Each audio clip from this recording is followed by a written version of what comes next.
Thank you for coming for our event. We'll make also a short podcast for my English language YouTube channel. So if you are not against it, of course, so if you will be asking me a question, please take the small microphone and use this microphone for sending the questions. I'm going to build my presentation in the next way. I will show you the map and I will make you some consequences of Ukrainian-Russian war till nowadays, maybe near 30 main consequences, and then I will be lucky to answer for your question or questions, of course, if you will have these questions. This is Ukraine. This is map of Ukraine. Is it clear? This is general map of Ukraine. Here is Hungary, Slovakia, Romania, Moldova, and Ukraine. Ukraine is the biggest country in the Europe. If you are counting Europe, not Eurasia, but Europe. More than 600,000 square kilometers of entire territory. And if you will see that the red part, red painted part of Ukraine is a part occupied by Russian forces. It's a part for nowadays for 111,500 square kilometers. It's two times much bigger than Croatia, for example, and it's bigger than Hungary. This is red part. It's Russia. It's a Russian occupied part. It's Crimea. In the down you see then Khersonska Oblast, Zaporizhska Oblast, Donetska, Luganska Oblast, partially also Kharkivska Oblast. And there is a small part. I will show you. Here is a small part of Nikolaevska Oblast, very small part, but very important part. And here is blue painted part. It's Ukrainian controlled territories of Kursk Oblast over the Russian Federation. This is general map balance. For nowadays, after the more than 1,000 days of the war. Some consequences, I will show you these consequences and I will commend you some of these consequences from my side, but I will try to do it very shortly. After the more than 1,000 days of the war, neither side, neither Russian Federation nor even Ukraine and its coalition of allies, I'm talking about Western coalition behind Ukraine, achieved its key objectives of the conflict. Russia has failed with overthrow of Ukrainian government, establish a loyal political regime in Ukraine, annex the so-called Novorossiya on its historical boundaries, or dismantle the US-led unipolar world. This was the goal, the previous goal before the war of Russian Federation. And Ukraine and the United States and Ukrainian partners have not sufficiently weakened Russia or achieved its destabilization or restructuring. Meanwhile, the Ukraine has not managed to expel Russia from all occupied territories or restore the 1991 boundaries. The Russian army currently controls more than 111.5 square kilometers of Ukrainian territory. It's near 18.5% of entire Ukrainian territory. And Ukraine now controls near 550 square kilometers of Russian territory in Kursk region. Importantly, Ukraine remains a full functioning state with relative political stability, albeit with uncertain prospects, significant military, political and social tensions, and chronic crisis on the front lines, because I will show you about when we will be talking about the stages of this war, this conflict. All this time, Ukraine has become a different country, not only in political, economy, or military terms, but also in territorial, demographic, ethnic, and religious aspects. It's also a very important question for Hungary and for Hungarian minority in Ukraine, which is decreasing very fast because of war. This process is ongoing. Ukraine is gradually transforming from a multicultural, agrarian, industrial state with a high political competition into a more monoculture and agrarian country led by a single political leader. I was trying to elaborate the very polite words. The war on the front line has maintained significant dynamics since the beginning of the hostilities on February 24, 2022, which can be characterized by the several stages. How can you count it? The first stage of Russian invasion is February 24, April 1st, 2022, when the Russia was trying to seize and to keep the Kyiv, when Russia captured the Kherson, Melitopol, Mariupol, all the entire coast of the Azov Sea. It was a phase of unexpected, surprising Russian offensive operation against Ukraine, but as a result, Russians' blitzkrieg did not materialize, and the war entered a protracted phase. And in the end of this phase or stage, Russia withdrew from around the Kyiv, and this war transformed into this protracted exhaustion phase. Second phase, it's April 22 late till the end 2022. It's a time of Ukrainian counteroffensive operation. Ukrainian forces during this time liberated the whole Kharkiv region and the city of Kherson, left bank of the Kharkivska Oblast, left bank of the river Dnieper of Kharkivska Oblast. Third phase of the war, January 23, maybe we can count the middle of 2024. This phase marked by a strategic stalemate and relative stability in the front lines. It's Zaluzhny, very famous Ukrainian commander, said it's stability and stalemate. Ukraine's unsuccessful counteroffensive in the south and overestimated expectation led to several political consequences, including a reduced and delayed military assistance for Ukraine, as well as declining support among allied countries. Fourth phase, which we are now, starting from the middle of 2024 until present, it's a phase a shift in tactical military initiative to the Russian army, which leveraged its numerical and resource superiority. During this time, Ukraine launched a military operation in the Kursk region, deploying its best reserves. However, defense on the front lines, particularly in Donetsk region, began to falter. In 2022, Russian forces significantly accelerated their advance, capturing approximately not less than 2,500 square kilometers between January 1st and November 19. Now we have even bigger this capturing lands. By comparison, in all 2023, the front lines changes was only 200 kilometers on the Ukrainian side, in favor of Ukrainian side.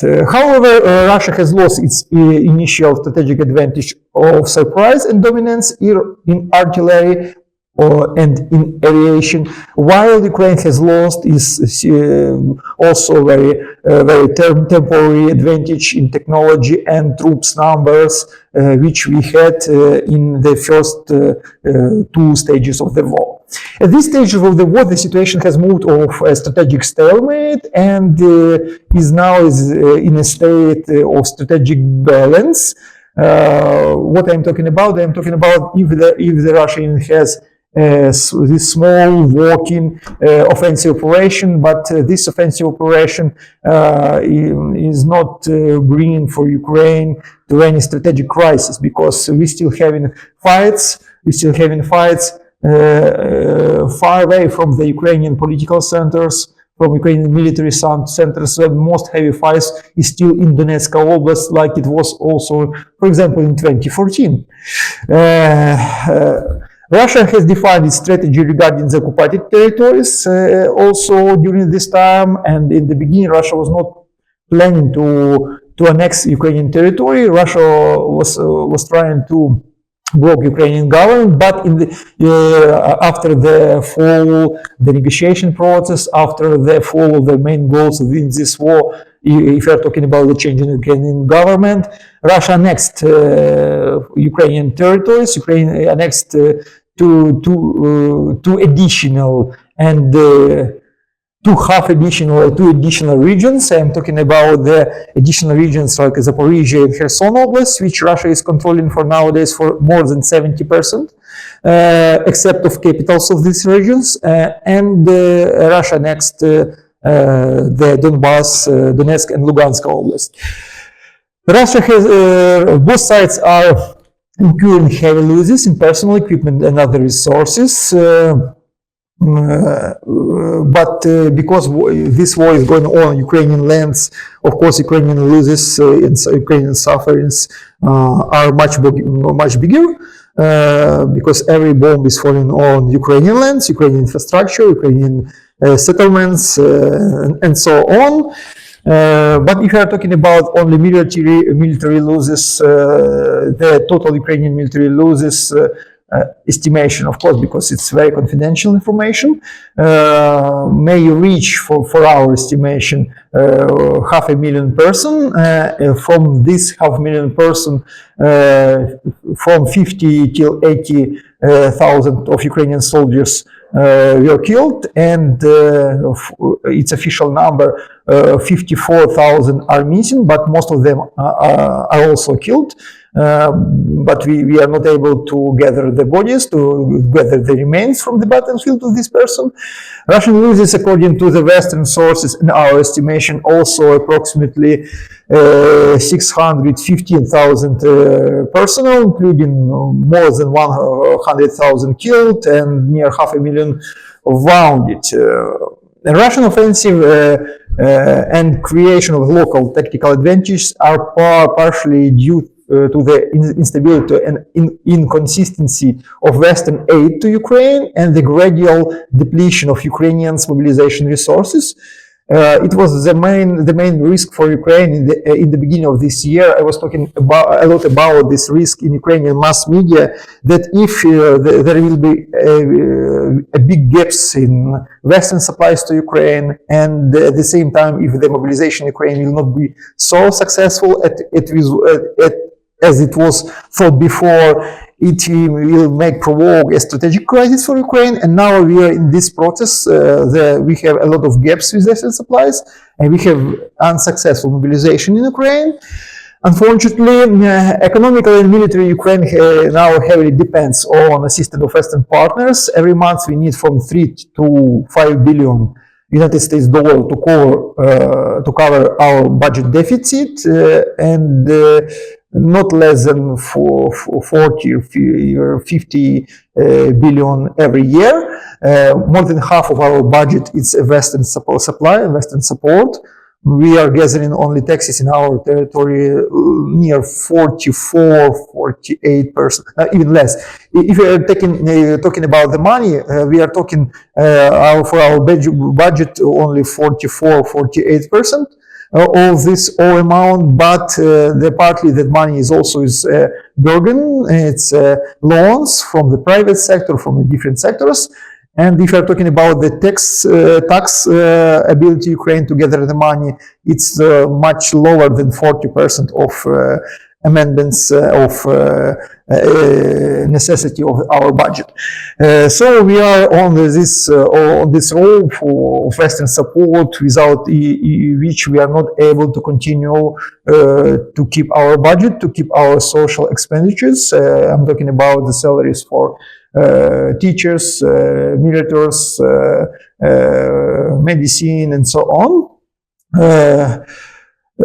Due to the war on its territory, Ukraine faces a significant additional economical losses, destruction of infrastructure and production facilities, destruction of logistic, and sharp decline in export, reduced investment, and weakened consumer demand, partly due to the active migration.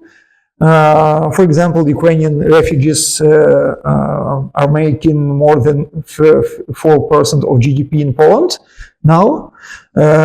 It's a huge money. And in 2022, Ukrainians' GDP fell from over 200 billion to 161 billion United States dollars, minus 29%. but in 2023 it showed the growth in 5%. In this year we are seeing the growth for additional 4%.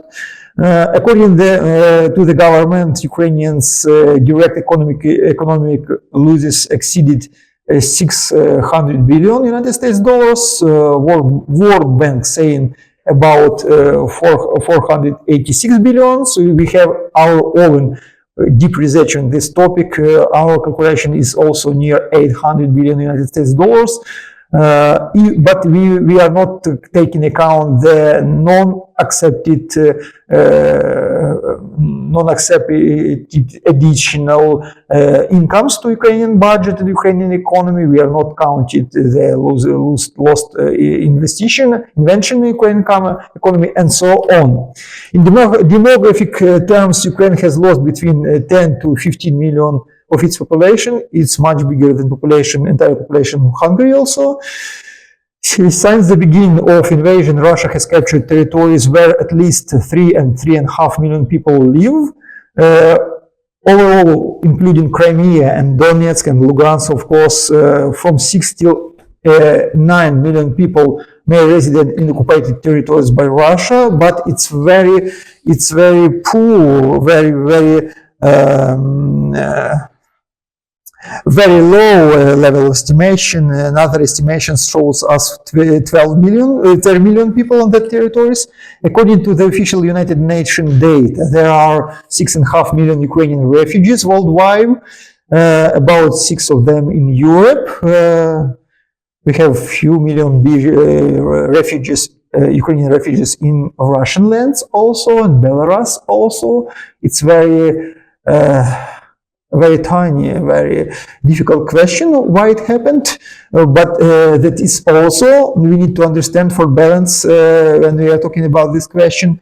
The number of working age Ukrainians has decreased by 5.5 million people. It's 30% of entire working age residents of Ukraine. Ukraine economic centers moved from the production centers moved from the central and eastern Ukraine to the west Ukraine, and our western Ukraine now is our new economic hub. After sanctions were introduced, Russia faced challenge in servicing its foreign debt and was effectively deprived of access to Western financial markets. Is also an important question for balance. Russia lost only frozen assets more than 300 billion United States dollars, but also Russian export fell by 29% in 2023 compared in 2022, and we are talking more than 150 billion United States dollars. Europe Union export to Russia and imports from Russia has also dropped by over 50% comparing 2022. But even if we are talking about 2021 or 2022, we are talking. It happened after the Crimea annexation, and we are comparing the time with sanctions with time with sanctions. But if you take the previous time, for example, 2013, you will achieve a much bigger numbers. However, the effectiveness of sanctions is limited by availability of circumvention mechanism and weak international enforcement in this way. At the same time, we have also a crisis and damage for European economy because of these sanctions and counter-sanctions.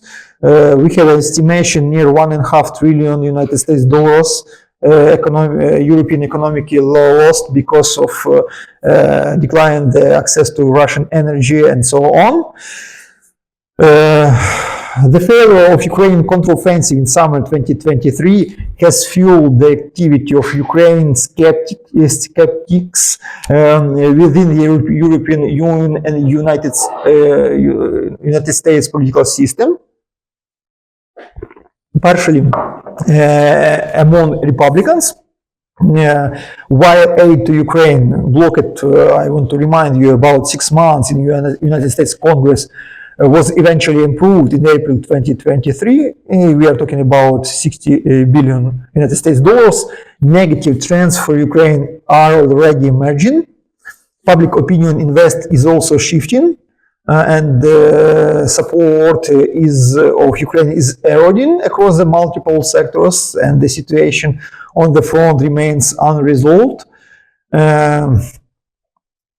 Of course, we will talk about the changes in the political balance in the United States later, maybe in answers to your questions.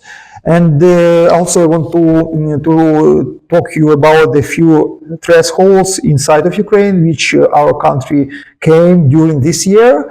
The first maybe threshold is opposition activity in Ukraine is increasing and active political competition is unfolding. Moreover, in the second half of this year, has become clearly that Zelensky is not more the leader of public opinion. Our generals Zaluzhny and another general Budanov are more popular in Ukrainian society than even Zelensky, and this is one very important threshold for Zelensky. And despite their formal mono majority in Parliament of Ukraine, the presidential party of Servant of People is increasingly unable to pass most decisions independently. Formally, we have a mono majority in Parliament, but no one important question this mono majority is able to accept, because presidential party is deeply divided into different groups, and some of these groups are in opposition to the office of the president, personally to president, even being inside of presidential party. And so if we are talking about the most important decision in Ukrainian parliament, this presidential party every time needs to find the allies inside of parliament. In many cases, it's pro-Russian parts of OPZZ, pro-Russian parties, or independent parliamentary groups, which are consisted from the deputies who were elected in mono districts, who were elected straightly from the citizens, from the voters, and of course these mono groups has a lot of goals, previously economic goals and demands to the presidential party. Public trust in the government is also declining. At the beginning of the war, President Zelensky approval rating exceeded 90% in Ukraine, and now we have near 59% of support of the president, but it's not support of Zelensky. We need to distinguish this question. Ukrainian society has begun to reassess the situation in the country, and the questions of corruption and so on are going up in the public opinion. Citizens are also gradually losing confidence in their future. For example, now only 36% of Ukrainian population states that Ukraine is going on in the right direction. Not everything okay, but we are going on the right direction. For comparison, in the beginning of the war, when Russian troops were near the Kyiv, almost the Kyiv, more than 80% of Ukrainians said that we are going in the right direction. So this positive attitude of Ukrainians are going down, and the majority of Ukrainians now are standing for the ending of the war, which is accompanied by elements of fatigue and call for a new justice.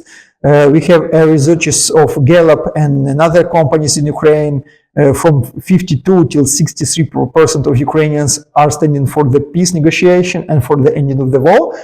It's also a very important threshold, because during all the war, majority of Ukrainians were standing for the war till the borders of 1991 or till the defeat of the Russia. Now we have quite a different situation. It's also very important that the primary sources of information also were changed in Ukraine.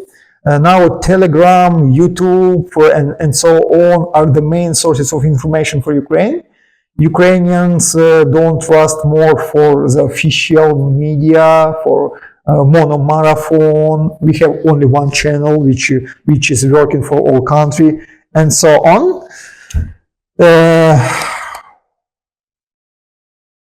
In religious and linguistic terms, Ukraine has also undergone changes due to the occupation and the outflow of wealthier urban population. The number of Ukrainian speakers and the use of Ukrainian language has increased.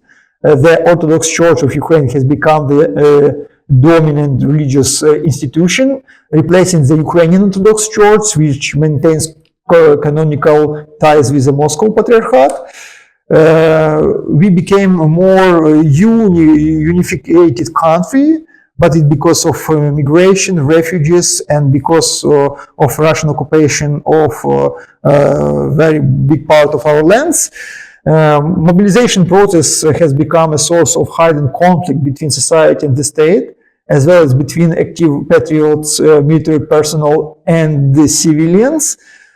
Mobilization in Ukraine not only unsuccessful, but it also very conflict because I think you see these movies when the Ukrainian soldiers, militaries are just hunting Ukrainian men on the street. They're trying to capture them, and of course it's also a very, very important topic of conflict inside of Ukrainian society. We have no more volunteers to serve in our army. And now our army for more than 70% now consists from this mobilized person. Their will to fight is very low. The quality of such soldiers is very low. This is also a reason why Russia is continuing her offensive operation. More positive things which we have for now in Ukraine. Ukraine has become a candidate for European Union membership. Around Ukraine was created a coalition of Rammstein plus, or now from January 1st, it will be not Rammstein, it will be NAUTUS. It's a special structure under the cover of NATO, which is doing with supplying Ukraine all military resources. But it's also a very important coalition. At the same time, this war has led a polarization of the world into the global south. Global south is a bad term, I think. I think it's maybe global Russia and Western Bloc, because Russia is not a southern country. In any case, Donald Trump's victory in the United States presidential election November 5, 2024, the likelihood of election in Ukraine has also increased. We haven't made elections in our country. It's also a topic of tensions between society and government.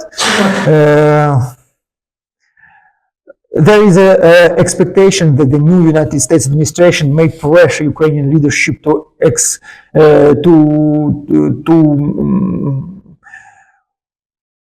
accelerate the peace process, potentially involving elections or triggering a domestic political crisis. To achieve his negotiation goals, Trump may expect significant pressure on both sides of the conflict. Peace through the power, his main claim from Republicans and Trump side. On Ukraine, it means by withholding military and financial aid, thereby provoking domestic and political instability. On Russia, through additional sanctions, secondary sanctions on its trading partners, and the threats of increasing military support of Ukraine. Unfortunately, the likelihood of successful peace agreement, for my opinion, remains very low. The potential failure of Trump initiative peace talks would almost certainly mean renewed escalation and the continuation of the war for years. In the near term, before Trump's inauguration on January 20th, 2025, the negatively military dynamics for Ukraine forces are expected to persist, and I think this week's and maybe this month's will be very, very sharp, very hard in this war. all the sides of the conflict will try to achieve as much as they possible, if we are talking about the military goals, to bring it like an argument or reasoning for the negotiation table. On the front of the new United States president, I think generally this all, and thank you for your patience, and because it was a long introduction. Okay, maybe you colleagues have questions.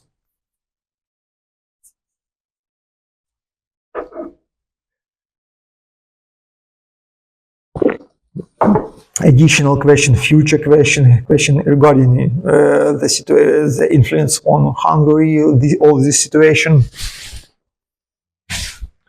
Please use this microphone. Thank you.